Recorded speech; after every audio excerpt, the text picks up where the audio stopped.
Friends, welcome back to my YouTube channel. ಇವತ್ತಿನ ವಿಡಿಯೋದಲ್ಲಿ NTPC ಕ್ಯಾಟಗರಿಯ ಅಂಡರ್ ಗ್ರಾಜುಯೇಟ್ ಪೋಸ್ಟ್ಗಳಿಗೆ ಹೇಗೆ ಆನ್ಲೈನ್ ಅಪ್ಲೈ ಮಾಡೋದು ಅಂತ ವಿಡಿಯೋದಲ್ಲಿ ಹೇಳ್ಕೊಡ್ತಾ ಹೋಗ್ತೇನೆ. ನೀವೇನಾದರೂ ಹೊಸಬ್ರಾಗಿದ್ರೆ ನಮ್ಮ ಚಾನಲ್ನ ಲೈಕ್ ಮಾಡಿ, ಶೇರ್ ಮಾಡಿ, ಸಬ್ಸ್ಕ್ರೈಬ್ ಮಾಡಿ. ಈ ಒಂದು ಆನ್ಲೈನ್ ಅಪ್ಲಿಕೇಶನ್ ಬಂದ್ಬಿಟ್ಟು ಅಕ್ಟೋಬರ್ 28ರಿಂದ ಪ್ರಾರಂಭ ಆಗಿದೆ.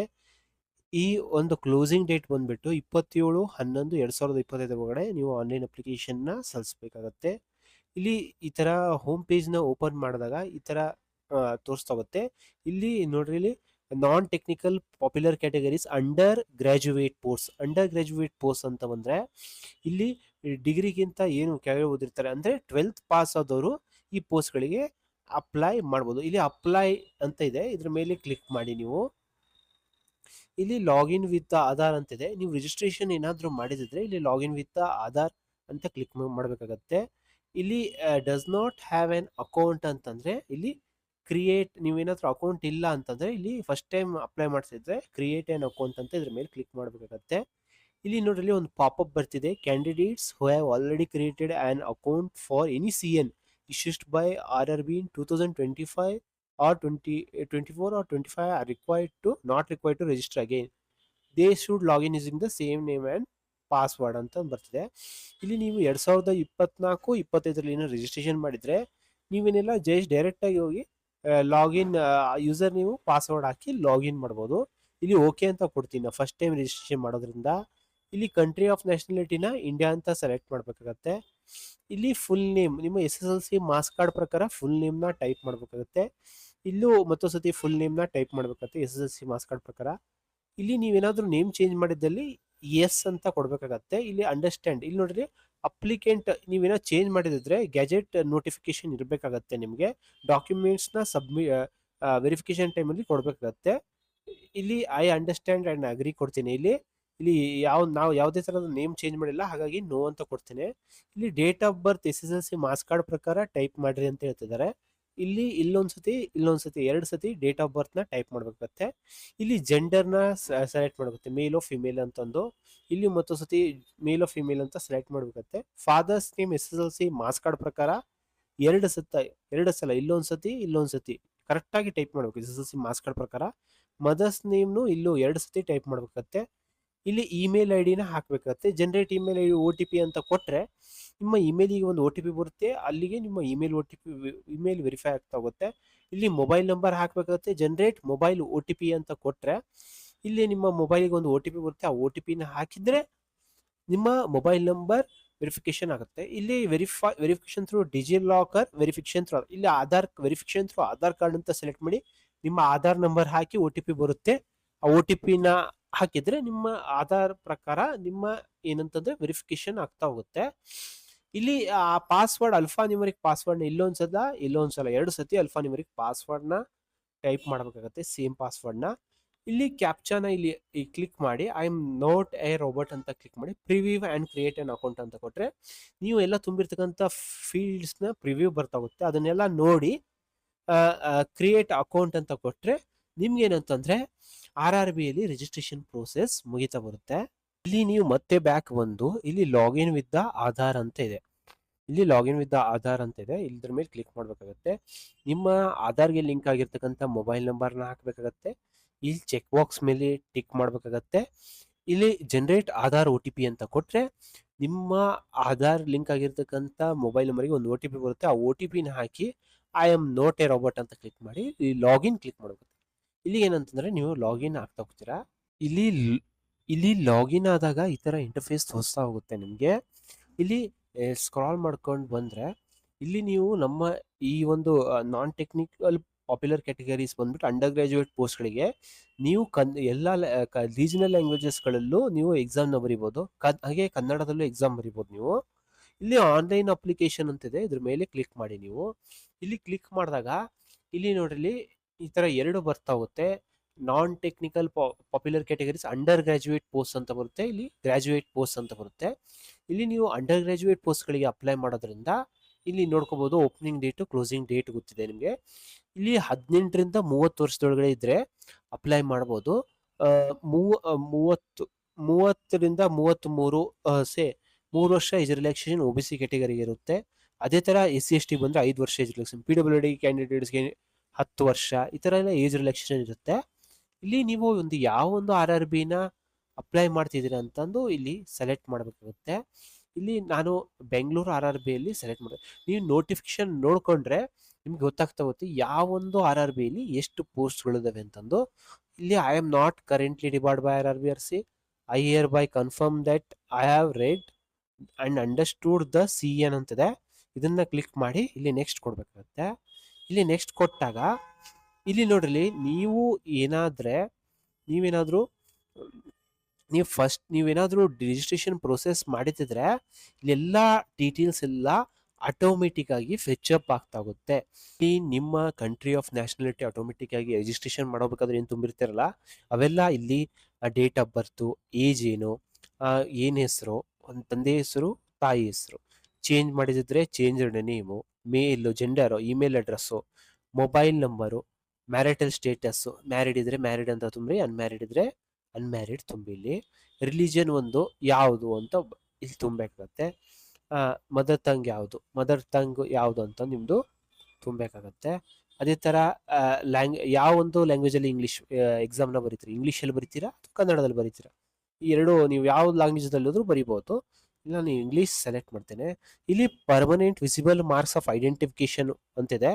ಇಲ್ಲಿ ನಿಮ್ಗೇನಾದರೂ ವಿಸಿಬಲ್ ಮಾರ್ಕ್ ಇದ್ರೆ ಇಲ್ಲಿ ಎಸ್ ತುಂಬ್ಕೊಂತ ಹೋಗ್ರಿ ಏನಂತಂದು. ಇಲ್ಲ ಅಂತಂದ್ರೆ ನಿಲ್ ಅಂತ ತುಂಬ್ರಿ. ಎರಡೂ ಕಡೆನೂ ಯಾವುದೇ ಮಾರ್ಕ್ಸ್ ನಿಮಗೆ ವಿಸಿಬಲ್ ಮಾರ್ಕ್ ಇಲ್ಲ ಅಂತಂದ್ರೆ ಇಲ್ಲೊಂದ್ಸತಿ ವಿಸಿಬಲ್ ಐಡೆಂಟಿಫಿಕೇಶನ್ ಮಾರ್ಕ್ಸ್ನ ತುಂಬ್ಕೊಂತ ಹೋಗ್ಬೇಕಾಗತ್ತೆ. ಇಲ್ಲಿ ಕಮ್ಯುನಿಟಿಲಿ ಬಂದ್ರೆ ಇಲ್ಲಿ ನಿಮ್ಮ ಯಾವುದೋ ಒಂದು ಕ್ಯಾಟಗರಿ ಬರುತ್ತೆ. ಜನರಲ್ ಬರುತ್ತಾ, SC ಬರುತ್ತೆ, ST ಬರುತ್ತಾ. ಇಲ್ಲಿ ಜನರಲ್ ಏನು ನಿಮ್ಮ ಹತ್ರ ಯಾವುದೇ OBC ಸರ್ಟಿಫಿಕೇಟ್ ಇಲ್ಲ ಅಂತಂದ್ರೆ ಜನರಲ್ ಅಂತ ತುಂಬ್ರಿ. SC ST ಕ್ಯಾಟಗರಿ ಇದ್ರೆ SC ST ಸೆಲೆಕ್ಟ್ ಮಾಡಿ. OBC ಇದ್ರೆ OBC NCL ಸರ್ಟಿಫಿಕೇಟ್ ಬೇಕಾಗುತ್ತೆ, ಅದನ್ನ ಇಲ್ಲಿ ತುಂಬಬೇಕಾಗತ್ತೆ ನೀವು. ಇಲ್ಲಿ EWS ಇದ್ರೆ EWS ಸರ್ಟಿಫಿಕೇಟ್ ಬೇಕಾಗುತ್ತೆ ನಿಮಗೆ. ಇಲ್ಲಿ ನಾನು ಯಾವ ಒಂದು ಕ್ಯಾಟಗರಿ ಇದೆ ಅದನ್ನ ಸೆಲೆಕ್ಟ್ ಮಾಡ್ತೇನೆ. ಇಲ್ಲಿ OBC ಅಂತ ಸೆಲೆಕ್ಟ್ ಮಾಡಿದ್ರೆ ನಾನ್ ಕ್ರಿಮಿಲಿಯರ್ ಸರ್ಟಿಫಿಕೇಟ್ನ ಅಪ್ಲೋಡ್ ಮಾಡಬೇಕಾಗುತ್ತೆ. ಇಲ್ಲಿ ನಾನು ಜನರಲ್ ಅಂತ ಸೆಲೆಕ್ಟ್ ಮಾಡ್ತೇನೆ. ಇಲ್ಲಿ ಈ ಒಂದು ಫೀಲ್ಡಲ್ಲಿ ಪೋಸ್ಟಲ್ ಅಡ್ರೆಸ್ನ, ಇಲ್ಲಿ ಪ್ರೆಸೆಂಟ್ ಅಡ್ರೆಸ್ನ, ಯಾವೊಂದು ಸ್ಟೇಟು ಯಾವೊಂದು ಡಿಸ್ಟ್ರಿಕ್ಟ್ ಅಡ್ರೆಸ್ನ, ಯಾವೊಂದು ಊರಲ್ಲಿ ಇದ್ದೀರಾ ಪ್ರೆಸೆಂಟು, ಪಿನ್ ಕೋಡ್ನ. ಇಲ್ಲೂ ಪ್ರೆಸೆಂಟ್ ಅಡ್ರೆಸ್ಸು ಪರ್ಮನೆಂಟ್ ಅಡ್ರೆಸ್ಸು ಎರಡೂ ಸೇಮ್ ಇತ್ತಂದ್ರೆ ಇಲ್ಲಿ ಚೆಕ್ ಬಾಕ್ಸ್ ಮೇಲೆ ಟಿಕ್ ಹಾಕಿ ಇಲ್ಲಿ ಸೇವ್ ಅಂತ ಕೊಟ್ಟು ನೆಕ್ಸ್ಟ್ ಕೊಡ್ಬೇಕಾಗುತ್ತೆ. ಇಲ್ಲಿ ಫಸ್ಟ್ ಒಂದು ಫೀಲ್ಡ್ ಅಲ್ಲಿ ಪರ್ಸನಲ್ ಡೀಟೇಲ್ಸ್ ನ ತುಂಬಿದ್ದೀರಾ, ನೆಕ್ಸ್ಟ್ ಒಂದು ಫೀಲ್ಡ್ ಅಲ್ಲಿ ಅದರ್ ಡೀಟೇಲ್ಸ್ ನ ತುಂಬ್ಕೊಂತ ಆಗುತ್ತೆ. ಇಲ್ಲಿ ಎಕ್ಸ್ ಸರ್ವಿಸ್ ಮೇನ್ ಅಂತ ಕೇಳ್ತಿದೆ. ಇಲ್ಲಿ ಎಕ್ಸ್ ಸರ್ವಿಸ್ ಮೇನ್ ಇದ್ರೆ ಎಸ್ ಅಂತ ತುಂಬ್ರಿ, ಇಲ್ಲ ಅಂತಂದ್ರೆ ನೋ ಅಂತ ತುಂಬ್ರಿ. ಇಲ್ಲಿ person with disability, bench mark disability ಅಂತ ಕೇಳ್ತಿದೆ. ನಿಮ್ಮ person with bench mark disability ಇದ್ರೆ ಇಲ್ಲಿ ಎಸ್ ಅಂತ ತುಂಬಿ. PWD ಕ್ಯಾಂಡಿಡೇಟ್ಸ್ ಇದ್ರೆ ಇಲ್ಲೆಲ್ಲ ಡಿಸೆಬಿಲಿಟಿ ಕ್ಯಾಟಗರಿ ಯಾವುದು, ಮತ್ತೆ ಸಬ್ ಡಿಸೆಬಿಲಿಟಿ ಕ್ಯಾಟಗರಿ ಯಾವುದು, ಪರ್ಸೆಂಟೇಜ್ ಎಷ್ಟು disability, PWD certificate number, certificate issue date, UDID ನಂಬರ್ನ ಇವನ್ನೆಲ್ಲ ತುಂಬಬೇಕಾಗತ್ತೆ. ಇಲ್ಲಿ ನೀವು ಡಿಸೇಬಲ್ಡ್ ಪರ್ಸನ್ ಇಲ್ಲ ಅಂತಂದ್ರೆ ಇಲ್ಲಿ ನೋ ಅಂತ ತುಂಬಬೇಕಾಗತ್ತೆ. ಇಲ್ಲಿ ನಿಮಗೆ ಏನಾದರೂ ಬರೆಯಕ್ಕೆ ಏನಾದರೂ ತೊಂದರೆ ಆಗ್ತಿದ್ರೆ, ಸ್ಕ್ರೈಬ್ ಬೇಕಂತಂದ್ರೆ ಇಲ್ಲಿ ಎಸ್ ಅಂತ ತುಂಬಬೇಕಾಗತ್ತೆ. ಅವರ ಡೀಟೇಲ್ಸ್ನೆಲ್ಲ ನೀವು ಆಮೇಲೆ ತುಂಬಬೇಕಾಗತ್ತೆ. ಇಲ್ಲಿ ಇಲ್ಲ ಅಂತಂದ್ರೆ ಇಲ್ಲಿ ಎಸ್ ಅಂತ ಸೆಲೆಕ್ಟ್ ಮಾಡಿದ್ರೆ ಇಲ್ಲಿ do you need a scribe ಅಂತ ಇಲ್ಲಿ ಎಸ್ ಅಂತ ಕೊಟ್ರೆ ಮುಂದೆ ನಿಮ್ಗೆಲ್ಲ ತುಂಬಾ ರಿಜಿಸ್ಟರ್ ಮಾಡೋ ಒಂದು ಪ್ರೊಸೆಸ್ ಬರುತ್ತೆ. ಇಲ್ಲ ಸ್ಕ್ರೈಬ್ ಅಲ್ಲ, ನಿಮ್ಗೆ ಏನಾದ್ರು ಸ್ಕ್ರೈಬ್ನ ಹೆಲ್ಪ್ ಇಲ್ಲ, ಸ್ಕ್ರೈಬ್ ಅಂತಂದ್ರೆ ನೀವು ಬರೆಯಕ್ ಬರೋದಿಲ್ಲ, ಬೇರೆಯವ್ರು ಬರೀತಾರೆ ಅದು ಎಕ್ಸಾಮ್ನ, ನೀವು ಹೇಳ್ತಾ ಹೋಗ್ಬೇಕಾಗತ್ತೆ. ಇಲ್ಲಿ EBC ಸರ್ಟಿಫಿಕೇಟ್ ಇದ್ರೆ EBC ಕನ್ಸೆಷನ್ ಸಿಗ್ತಾ ಹೋಗುತ್ತೆ. ನೀವು ಅವೈಲೇಬಲ್ ಫೀ ಕನ್ಸೆಷನ್ ಅಂಡ್ರೆ EBC ಅಂತ ಕೇಳ್ತದೆ. ಇಲ್ಲಿ ನೋ ಅಂತ ಸೆಲೆಕ್ಟ್ ಮಾಡ್ರಿ. ಎಸ್ ಇದ್ರೆ EBC ಸರ್ಟಿಫಿಕೇಟ್ ಇದ್ರೆ ಎಸ್ ಅಂತ ತುಂಬಿ. ಇಲ್ಲಿ are you an employee of Indian Railways ಅಂತ ಕೇಳ್ತದೆ. ನೀವು ಇಂಡಿಯನ್ ರೈಲ್ವೇಸ್ನ ಎಂಪ್ಲಾಯ್ನ ಅಂತ ಕೇಳ್ತಿದೆ. ಇಲ್ಲಿ ಇಂಡಿಯನ್ ರೈಲ್ವೇಸ್ನ ಎಂಪ್ಲಾಯ್ ಇದ್ರೆ ಎಸ್ ಅಂತ ಸೆಲೆಕ್ಟ್ ಮಾಡಿ, ಇಲ್ಲ ಅಂತಂದ್ರೆ ನೋ. ಇಲ್ಲಿ ನೀವು name of the current department organisation ಅಂತ ಕೇಳ್ತದೆ. ಇಲ್ಲಿ ಏನಂತಂದ್ರೆ ನೀವು ಏನಾದರೂ ಇಂಡಿಯನ್ ರೈಲ್ವೇಸ್ ಬಿಟ್ಟು ಯಾವ್ದಾದ್ರು ಸೆಂಟ್ರಲ್ ಗೌರ್ಮೆಂಟ್ ಎಂಪ್ಲಾಯ್ನ, ಸ್ಟೇಟ್ ಗೌರ್ಮೆಂಟ್ ಎಂಪ್ಲಾಯ್ನ ಕೇಳ್ತಿದೆ. ಇಲ್ಲಿ ಇದ್ರೆ ಎಸ್ ಅಂತ ತುಂಬ್ರಿ, ಇಲ್ಲ ಅಂತಂದ್ರೆ ನಾಟ್ ಅಪ್ಲಿಕೇಬಲ್ ಅಂತ ತುಂಬಿ.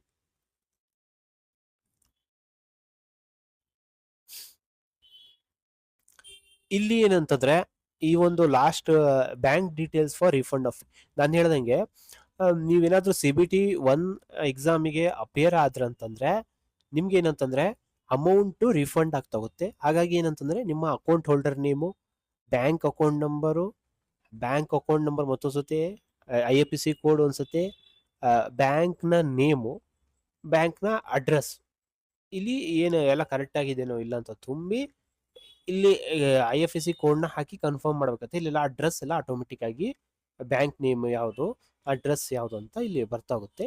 ಇಲ್ಲಿ ಏನಿಲ್ಲ, ಜಸ್ಟ್ ನೀವು ಸೇವ್ ಕೊಟ್ಟು ನೆಕ್ಸ್ಟ್ ಕೊಡ್ಬೇಕಾಗತ್ತೆ. ಇಲ್ಲಿ ಅದರ್ ಡೀಟೇಲ್ಸ್ನ ಎಲ್ಲ ತುಂಬಿದಾಗ ನಿಮ್ಮ ಎಜುಕೇಶನಲ್ ಕ್ವಾಲಿಫಿಕೇಶನ್, 3ನೇ ಫೀಲ್ಡಲ್ಲಿ ಎಜುಕೇಶನ್ ಕ್ವಾಲಿಫಿಕೇಶನ್ ಡೀಟೇಲ್ಸ್ನ ಎಲ್ಲ ತುಂಬಬೇಕಾಗುತ್ತೆ. ಇಲ್ಲಿ ನೀವೇನಾದ್ರೂ ಹಳೇದೇನಾದ್ರೂ ಡೀಟೇಲ್ಸ್, ಮಾರ್ಕ್ಸ್ ಎಲ್ಲ ಡೀಟೇಲ್ಸ್ನೆಲ್ಲ ತುಂಬಿದ್ರೆ ಇಲ್ಲೆಲ್ಲ ಆಟೋಮೆಟಿಕ್ ಆಗಿ ಬರುತ್ತೆ.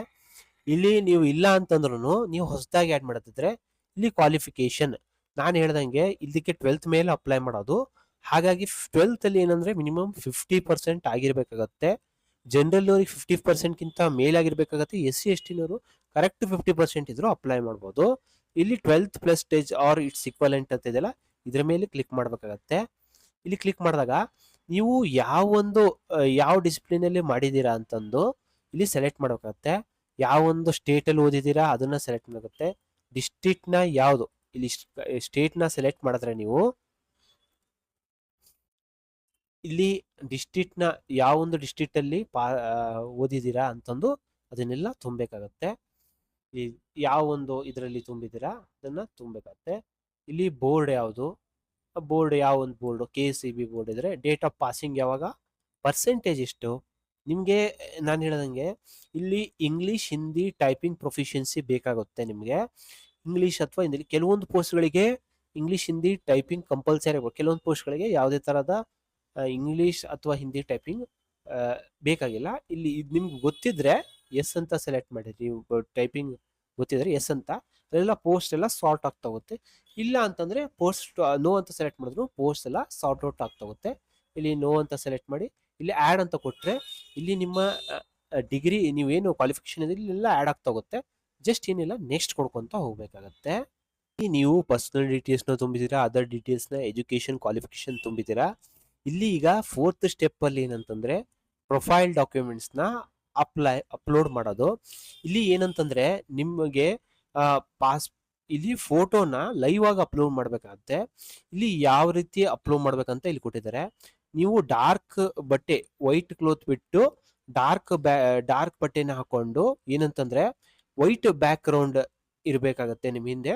ಅಲ್ಲಿ ಏನಂತಂದ್ರೆ ನೀವು ಕರೆಕ್ಟಾಗಿ ಲೈಟಿಂಗ್ ಕಂಡೀಷನ್ ಇರಬೇಕಾಗತ್ತೆ. ಅಲ್ಲಿ ಬ್ಯಾಕ್ ಗ್ರೌಂಡ್ ಅಲ್ಲಿ ನೀವು ಒಂದು ಫೋಟೋನ ಕ್ಯಾಪ್ಚರ್ ಮಾಡಬೇಕಾಗತ್ತೆ.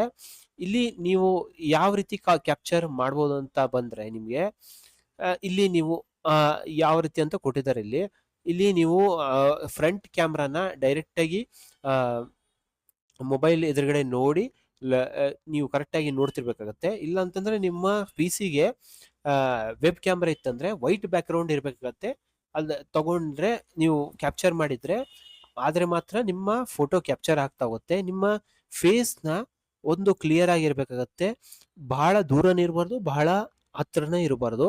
ಯಾವುದೇ ತರದ ಕ್ಯಾಪ್, ಮಾಸ್ಕ್ ಅಥವಾ ಗ್ಲಾಸಸ್ನ ಹಾಕೋಬಾರ್ದು. ಇಲ್ಲಿ ಕರೆಕ್ಟಾಗಿ ಏನಂತಂದ್ರೆ ನಿಮ್ಮ ಈಗ ತೆಗೆದಿರ್ತಕ್ಕಂಥ ಒಂದು ಲೈವ್ ಕ್ಯಾಪ್ಚರ್ ಫೋಟೋನ ಮತ್ತೆ ಎಕ್ಸಾಮ್ನಲ್ಲಿ ಕ್ಯಾಪ್ಚರ್ ಮಾಡ್ತಕ್ಕಂಥ ಫೋಟೋ ಎರಡೂ ಮ್ಯಾಚ್ ಆಗಬೇಕಾಗುತ್ತೆ.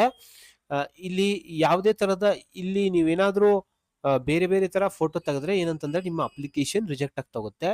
ಇಲ್ಲಿ ನೀವು ನೋಡ್ರಿ, ನೀವು ಯಾವ ರೀತಿ ತೆಗೆದ್ರೆ ಸ್ಯಾಂಪಲ್ ಆಫ್ ಫ್ಯೂ ರಿಜೆಕ್ಟೇಬಲ್ ಫೋಟೋಸ್ ಅಂತ ಇಲ್ಲಿದೆ ನೋಡ್ರಿ. ಈ ತರ ತೆಗೆದ್ರೆ ಬಹಳ ಹತ್ರದಿಂದ, ಅಥವಾ ಈ ತರ ಈ ಚಸ್ಮಾ ಹಾಕೊಂಡು ತೆಗೆಯೋದ್ರಿಂದ, ಅಥವಾ ಇಲ್ಲಿ ಭುಜ ಕಾಣ್ಲಿಲ್ದಂಗೆ ತೆಗೆಯೋದು. ಇಲ್ಲಿ ಬೇರೆ ಬ್ಯಾಕ್ ಗ್ರೌಂಡ್ ವೈಟ್ ಬಿಟ್ಟು ಬೇರೆ ಬ್ಯಾಕ್ ಗ್ರೌಂಡ್ ಇದ್ರೆ ಹಿಂಗ್ ರಿಜೆಕ್ಟ್ ಆಗುತ್ತೆ.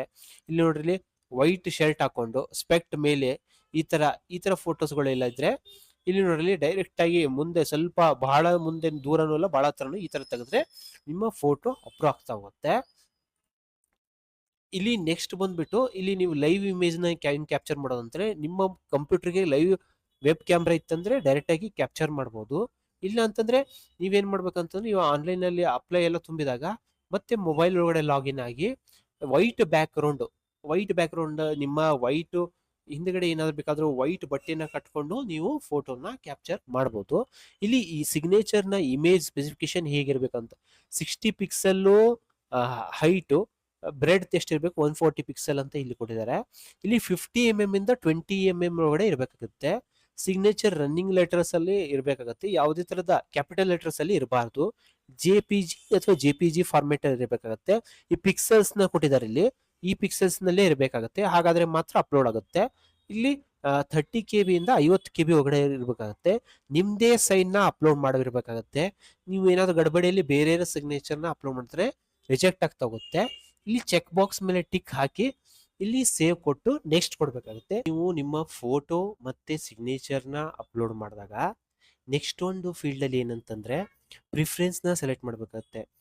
ಯಾವ ಒಂದು ಪೋಸ್ಟ್ ಗಳಿಗೆ ಅಪ್ಲೈ ಮಾಡ್ತಿದ್ದೀರಾ ಅಂತಂದು ಪ್ರಿಫರೆನ್ಸ್ ನ ಸೆಲೆಕ್ಟ್ ಮಾಡಿದಾಗ ಮತ್ತೊಂದ್ಸತಿ ಸಬ್ಮಿಟ್ ಮಾಡೋಕ್ಕಿಂತ ಮುಂಚೆ ಏನಂತಂದ್ರೆ ಪ್ರಿವ್ಯೂ ಬರ್ತಾ ಹೋಗುತ್ತೆ. ಯಾವ ಒಂದು ಪೋಸ್ಟ್ ಸೆಲೆಕ್ಟ್ ಮಾಡಿದ್ದೀರಾ, ನೀವೆಲ್ಲ ತುಂಬಿರ್ತಕ್ಕಂಥ ಫಾರ್ಮ್ ಎಲ್ಲ ಕರೆಕ್ಟ್ ಆಗಿದೆಯೋ ಇಲ್ಲ ಅಂತ ನೋಡಿ ಸಬ್ಮಿಟ್ ಮಾಡಬೇಕಾಗುತ್ತೆ. ಸಬ್ಮಿಟ್ ಮಾಡಿದ ತಕ್ಷಣ ನಿಮ್ಮ ಒಂದು ಕ್ಯಾಟಗರಿ ಎಷ್ಟು ಫೀಸ್ ಇರುತ್ತೆ ಆ ಫೀಸ್ನ ಪೇಮೆಂಟ್ ಮಾಡಿದಾಗ ಮಾತ್ರ ನಿಮ್ಮ ಅಪ್ಲಿಕೇಶನ್ ಪ್ರೊಸೆಸ್ ಕಂಪ್ಲೀಟ್ ಆಗ್ತಾ ಹೋಗುತ್ತೆ. ಈ ವಿಡಿಯೋ ನಿಮ್ಗೆ ಇಷ್ಟವಾದಲ್ಲಿ ನಮ್ಮ ಚಾನಲ್ನ ಲೈಕ್ ಮಾಡಿ, ಶೇರ್ ಮಾಡಿ, ಸಬ್ಸ್ಕ್ರೈಬ್ ಮಾಡಿ. Thank you.